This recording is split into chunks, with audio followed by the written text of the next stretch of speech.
अस्सलाम वालेकुम नाज़रीन, अब तासीर दवाखाना लाया ख़वातीन के तमाम मसाइल का हल। तासीर दवाखाना जो कि गुज़िश्ता 80 साल से अवाम उन्नास की खिदमत में पेश है।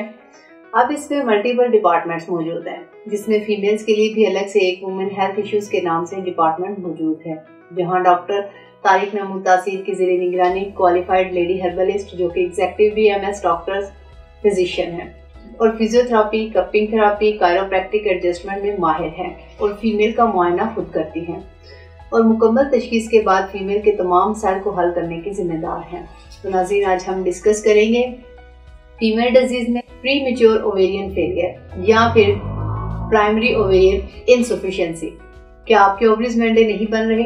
क्या आपको माहवारी में दुश्वारी का सामना है? अगर आपकी माहवारी इरेगुलर है या 4 माह बाद पीरियड्स आते हैं, एग की प्रोडक्शन बढ़ाने और माहवारी के मसाइल को खत्म करने के लिए वीडियो को आखिर तक लाजमी देखें।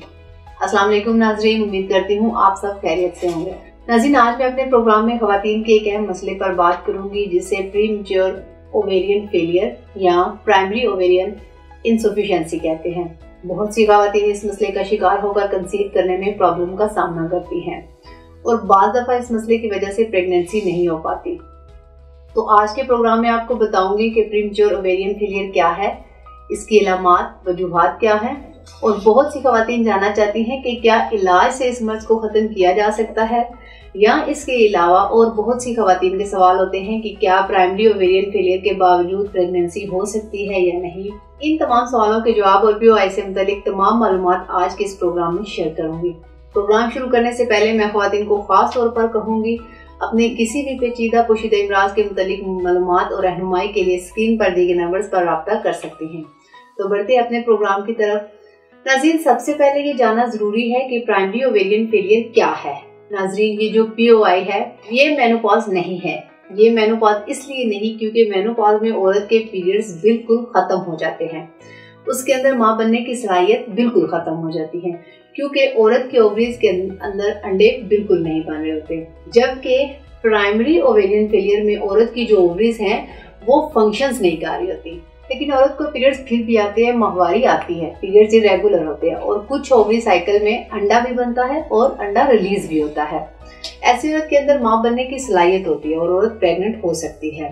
नाज़रीन, इसके अलावा प्राइमरी ओवेरियन फेलियर का मतलब ये है कि इवन 15 साल, 25 साल या 40 साल से कम उम्र की ख़वातीन के अंदर ओवरीज प्रॉपर काम नहीं करती। जब ओवरीज प्रॉपर फंक्शंस नहीं करती तो जाहिर है ओवरीज के अंदर फॉलिकल्स भी ज्यादा नहीं बनते। अगर फॉलिकल्स बन भी जाए तो मैच्योर नहीं होते, यानी इनकी डेवलपमेंट सही नहीं होगी और अंडा मैच्योर नहीं होगा और फिर ओवरीज से खारिज भी नहीं होगा। जब अंडा ओवरीज से खारिज नहीं होता तो औरत को पीरियड्स नहीं आएंगे, लेकिन बाज़ दफा पीरियड्स होते हैं और इसमें हल्की सी स्पॉटिंग होती है या फिर बहुत हल्की ब्लीडिंग भी हो सकती है, क्योंकि ओवरीज के अंदर कम मिकदार में फॉलिकल्स मौजूद होते हैं और कम मिकदार में ही अंडे बनते हैं। अब इसकी कुछ वजूहात का जिक्र करते हैं कि जिससे ये मर्ज लाहक हो सकता है। POI की सबसे पहली वजह जेनेटिक है। इसका मतलब ये कि अगर आपकी फैमिली में बहुत ज्यादा तादाद में ख़वातीन को ये इशू है तो इस वजह से ये आपको भी ये मसला हो सकता है। अगर आपकी मदर के अंदर ये मसला मौजूद है, मसलन उनके पीरियड्स 30 साल के बाद खत्म हो गए, तो चांसेस हैं कि आपके अंदर भी ये मसला मौजूद हो। इसके अलावा वो पेशेंट्स जिनको एंडोमेट्रोसिस या PCOD या PCOS का मसला हो, इन्हें भी POI हो सकता है।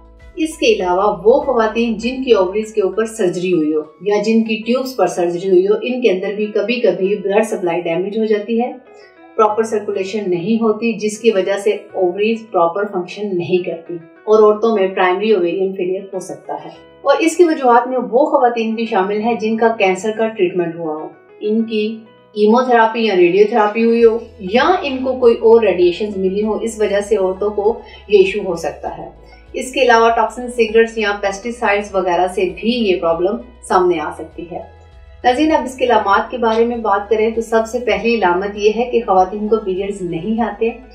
वो यंग गर्ल जिनको 14 साल की उम्र तक पीरियड्स शुरू होने होते हैं, इन्हें वो भी नहीं होते, या कभी कभार एक दफ़ा होने के बाद कई साल गुजर जाते हैं लेकिन दोबारा उन्हें पीरियड्स नहीं होते। या फिर बाज़ फीमेल ऐसी होती है जिन्हें हर 4 माह बाद पीरियड्स आ रहे होते हैं। अगर किसी औरत में ये अलामात मौजूद हो तो इन्हें चाहिए सबसे पहले अपने टेस्ट करवाएं। इसके अलावा पीरियड्स का बहुत ज्यादा इरेगुलर रहना भी प्राइमरी ओवेरियन फेलियर की अलामत हो सकती है। लाइट स्वेट्स है, मतलब रात को बहुत ज्यादा पसीना आना, इसके अलावा मुबाशरत के दौरान बहुत ज़्यादा दर्द होना, वजाइनल ड्राइनेस का प्रॉब्लम भी सामने आता है इस इशू में। यंग गर्ल के अंदर पुबर्टी प्रॉपर नहीं होती, खास तौर पर अगर आपको एमिनोरिया है, यानी आपको पीरियड 4 माह से नहीं हुए या 4 माह से इरेगुलर, तो आपको फौरन अपने तबीबा से रुजू करना चाहिए और इस कंडीशन में अपने टेस्ट लाजमी करवाएं।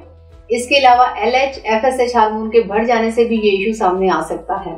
इसके बाद आपको ये बताती हूँ कि इन अलामात की मौजूदगी में आपने कौन कौन से टेस्ट करवाने हैं। सबसे पहले LH, FSH के टेस्ट करने हैं। अगर FSH ज्यादा हो तो पहले इनका इलाज करना है। सेकंड, आपने AMH यानी anti Mullerian level hormones test करवाना है। AMH लेवल अगर बहुत ज्यादा लो है तो ऐसे केस में भी POI का प्रॉब्लम हो सकता है। तीसरे नंबर पर एस्ट्रोजन की डेफिशिएंसी की वजह से भी ये इशू आ सकता है। एस्ट्रोजन जब कम मिकदार में हो तो फॉलिकल्स भी कम मिकदार में बनते हैं और ऐसी सूरत में ये प्रॉपर मैच्योर नहीं होते।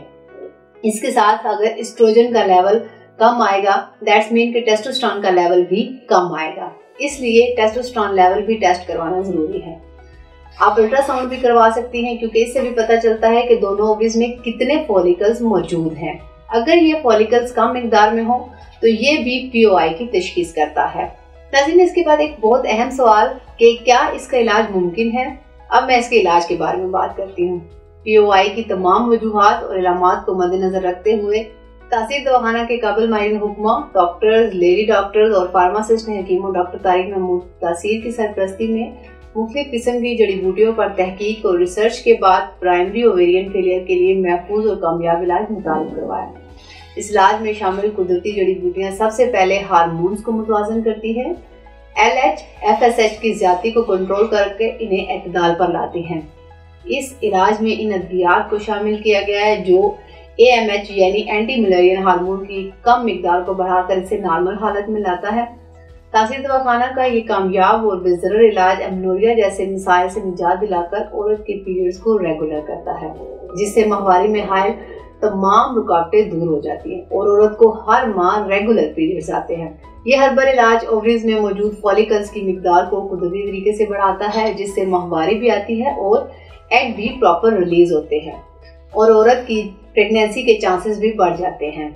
इसके अलावा ये अद्वियात औरत की अंदरूनी और बैरूनी कमजोरी को खत्म करके औरत को सेहतमंद बनाते हैं, जिससे औरत के साथ साथ बच्चे की सेहत पर भी मुस्बत असरात मुरतब होते हैं।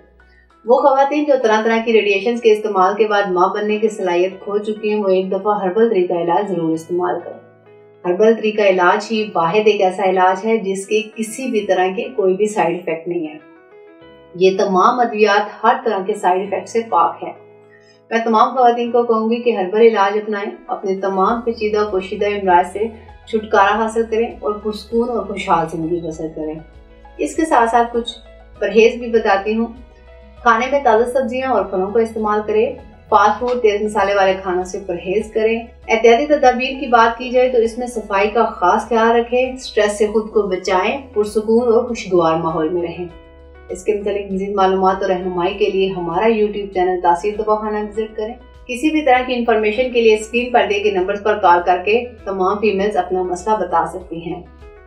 इसके अलावा वो खवातीन जो किसी वजह से क्लिनिक नहीं आ सकती, वो अपनी रिपोर्ट्स हमें व्हाट्सएप करके तमाम अद्वियात घर बैठे मंगवा सकती हैं। नाज़रीन, उम्मीद करती हूँ आज का प्रोग्राम आपको पसंद आया होगा। अगले प्रोग्राम में एक नए मौजू के साथ दोबारा आपके सामने हाजिर होंगी। तब तक के लिए अपना ख्याल रखिए। मुझे इजाज़त दीजिए। अल्लाह हाफ़िज़।